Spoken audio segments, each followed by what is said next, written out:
Assalamualaikum warahmatullahi wabarakatuh. Perkenalkan, nama saya Angelina Istamaji dengan NIM akhir 52 dari Prodi Biologi Fakultas Sains dan Teknologi UIN Sunan Kalijaga. Di sini saya akan menjelaskan mengenai reaktualisasi sila pertama Pancasila dan implementasinya pada masyarakat di negara Indonesia. Bangsa Indonesia adalah bangsa yang majemuk.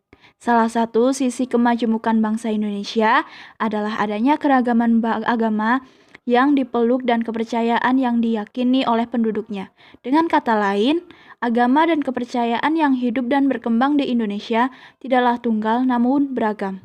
Ada agama-agama besar seperti Islam, Kristen, Katolik, Protestan, Hindu, Buddha, Konghucu, bahkan Yahudi. Menurut penetapan Presiden atau Penpres nomor 1 PNPS 1965 Junto Undang-Undang nomor 5 1969 tentang pencegahan penyalahgunaan dan penodaan agama. Dalam penjelasan pasal demi pasal dijelaskan bahwa agama-agama yang dianut oleh sebagian besar penduduk Indonesia adalah Islam, Kristen, Katolik, Hindu, Buddha, dan Konghucu. Meskipun demikian, bukan berarti agama-agama dan kepercayaan lain tidak boleh tumbuh dan berkembang, bahkan pemerintah berkewajiban mendorong dan membantu perkembangan agama-agama tersebut. Dalam konteks ini, sebenarnya tidak ada istilah agama yang diakui dan tidak diakui atau agama resmi dan tidak resmi di Indonesia. Adanya pemahaman bahwa ada agama resmi dan tidak resmi berasal dari kesalahan persepsi terhadap adanya surat keputusan Menteri Dalam Negeri pada tahun 1974 tentang pengisian kolom agama pada kartu tanda penduduk yang hanya menyatakan 6 agama tersebut. Akan tetapi, surat keputusan tersebut telah dianulir pada masa pemerintahan Presiden Abdurrahman Wahid karena dianggap bertentangan dengan pasal 29 Undang-Undang Dasar 1945. Kenyataan sosial keagamaan yang demikian sebenarnya telah dipahami para pendiri bangsa bahwa beragama merupakan hak setiap penduduk dan hak ini harus dijamin oleh negara. Karena itulah, mengapa dalam Undang-Undang Dasar 1945 terdapat pasal 29 ayat 1 dan ayat 2 yang menyatakan bahwa negara berdasar atas ketuhanan yang Maha Esa, negara menjamin kemerdekaan tiap-tiap penduduk untuk memeluk agamanya masing-masing dan untuk beribadat menurut agama dan kepercayaan itu. Baik Pancasila maupun Undang-Undang Dasar 1945 sesungguhnya merupakan jaminan bagi eksistensi agama dan kepercayaan di Indonesia. Jaminan akan eksistensi agama dan kepercayaan berarti bahwa setiap agama dan kepercayaan yang ada dan hidup di Indonesia mestilah dijamin oleh negara untuk menjalankan ajaran agama dan ajaran kepercayaan serta beribadat menurut agama dan kepercayaan yang diyakininya. Jaminan konstitusi dan undang-undang atas eksistensi agama dan kepercayaan yang ada di Indonesia sesungguhnya menegaskan bahwa setiap pemeluk agama maupun penganut kepercayaan berhak untuk beribadat menurut agama yang dipeluknya atau menurut kepercayaan yang dianutnya tanpa mengalami kekerasan, perlakuan diskriminatif, dan pelanggaran hak beragama. Dalam sisi agama sendiri, ketuhanan yang Maha Esa sudah sangat sejalan dengan ajaran agama. Hal itu dapat dilihat dalam kitab suci agama masing-masing. Dalam Islam, sila pertama yang berbunyi ketuhanan yang Maha Esa merupakan wujud implementasi dari pengesaan Allah dan hubungan antara Sang Pencipta dengan makhluknya atau hablum minallah. Sebagaimana yang tertulis dalam kalimat tauhid la ilaha illallah yang artinya tiada Tuhan selain Allah. Hakikat tauhid sendiri dalam Al-Quran termaksud dalam surat Al-Ikhlas ayat 1-6 yang memiliki arti, katakanlah, dialah Allah yang Maha Esa. Allah adalah Tuhan yang bergantung kepadanya segala sesuatu. Dia tidak beranak dan tidak pula diperanakan, dan tidak ada permainan kata yang setara dengannya. Dalam Kristen, sila ketuhanan yang Maha Esa dapat memberikan suatu kebebasan ruang gerak bagi kemerdekaan beragama. Setiap orang harus meyakini adanya Tuhan Yang Maha Esa dan memberikan kebebasan untuk pemeluk agama masing-masing. Penjelasan dalam Alkitab terdapat pada Kejadian 1-27.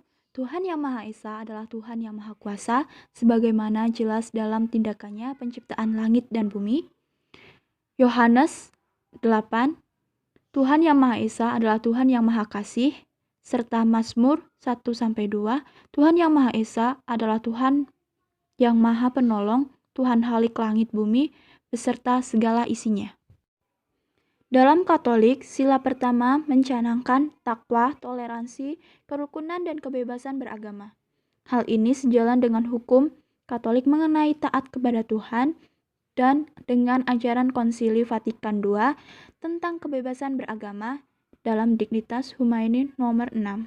Peran serta umat Katolik di dalam kehidupan masyarakat bertumpu pada keyakinan iman dan keyakinan kewarganegaraannya terhadap kedaulatan Tuhan Yang Maha Kuasa. Sebagai orang beriman, tiap orang Katolik merasa bertanggung jawab terhadap pengalaman kewajiban-kewajiban agamanya. Sebagai warga negara, ia sadar bahwa untuk itu negara memberikan kesempatan dan peluang baginya, malah mendorongnya. Namun, ia sadar pula bahwa di dalam masyarakat terdapat kesekian banyak pribadi-pribadi dan kelompok yang mau mengamalkan tugas-tugas keagamaannya tanpa hambatan. Dalam agama Buddha sendiri, dapat kita lihat pada kutipan Sutta Pitaka Udana 8 ayat 3 tersebut juga dapat dijelaskan bahwa ketuhanan Yang Maha Esa di dalam Buddhisme adalah pencapaian tertinggi dalam praktik kebajikan yang dalam istilah bahasa Pali disebut dengan Nibbana atau Nirwana. Dengan kata lain, ketuhanan Yang Maha Esa itu merupakan suatu yang tidak dapat dijelaskan, tidak dapat dipersonifikasikan, namun dapat direalisasikan atau dicapai. Dalam agama Hindu, dalam melaksanakan sila yang pertama, ketuhanan Yang Maha Esa, diperlukan adanya keyakinan yang mendalam terhadap pengertian ketuhanan Yang Maha Esa. Sebagai bangsa dan umat Hindu, Tuhan dalam agama Hindu disebut Brahman atau umum menyebutnya Ida Sang Hyang Widiwasa. Dalam kitab Naha Nirwana Tantra ada diajarkan tentang cara penerapan penghayatan terhadap Tuhan Yang Maha Esa sebagai berikut. Om Sachit Ekam Brahma. Pengertian mantra itu bahwa Tuhan itu ada, bersifat esa, dengan gelar Brahma. Dari itu kita percaya bahwa Tuhan itu ada. Dengan mengucapkan mantra itu tidak diperlukan syarat kecuali serada keyakinan yang mendalam. Dalam kitab Brahma Sutra bab 1 bagian 1 pasal 2 mengemukakan ketuhanan Yang Maha Esa sebagai berikut. Janmatyasa Yatah. Kalimat tersebut merupakan kalimat sutra atau singkat yang bertujuan mendefinisikan Tuhan Yang Maha Esa yang terjemahannya sebagai berikut.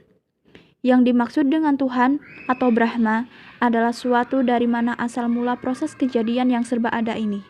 Menurut pemahaman Hindu adalah sumber atau asal dari segala ciptaan dunia ini. Keyakinan yang atas sifat Yang Esa itu ditegaskan pula dalam kitab Rigveda 1:164-46 Ekam Sat Wiprah Bahuda Wadanti Agniyaman Matra Wicriyanam Ahu. Artinya, Tuhan Yang Maha Esa, para arif bijaksana mengatakan dengan banyak nama. Agni, Yama, Matariswa. Dengan pemahaman ajaran ketuhanan Yang Maha Esa dalam Pancasila akan bertambah sempurna melalui kitab suci agama bagi umat Hindu berpedoman pada Weda, Sruti, dan Smriti. Dalam agama Konghucu, ketuhanan Yang Maha Esa dijelaskan dalam kitab I Ching, tertulis, Maha Besar Tuhan Yang Maha Sempurna dengan sifatnya sebagai holik, berlaksana benda dan wujud bermula dan semuanya kepada Tuhan Yang Maha Esa. Awan berlalu, hujan dicurahkan, benda dan makhluk mengalir berubah bentuk, sungguh maha gemilang Dia yang menjadi akhir dan mula semua jalan suci Tuhan Yang Maha Sempurna menjadikan perubahan dan peleburan, masing-masing lurus dengan watak sejati dan firman. melindungi persatuan dalam keharmonisan yang agung. Semua membawa berkah, semua dengan hukum yang abadi. Kitab suci agama Konghucu menggambarkan penciptaan alam semesta dan manusia dalam skema berikut. Pada mula pertama, tiada yang lain, hanya Tuhan yang Maha Esa atau Wuji. Tuhan yang Maha Esa bergerak membangun dengan kekuatan yang maha besar. Kemudian ada Tuhan dan ada sesuatu atau Taiji. Proses penciptaan dimulai dan berlanjut terus-menerus tanpa henti berdasarkan dua prinsip Liang Yi. Dua prinsip tersebut terwujud dalam Yin dan Yang. Dari penjelasan di atas, dapat kita lihat bahwa setiap agama memang sudah sangat sejalan dengan Pancasila.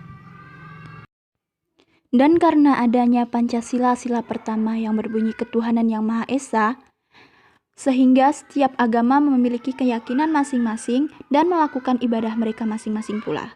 Karena setiap ajaran agama sesuai dengan sila Pancasila pertama dan rakyat Indonesia diwajibkan untuk memiliki agama untuk dianut, maka pengimplementasian sila pertama sudah berjalan dengan baik di Indonesia.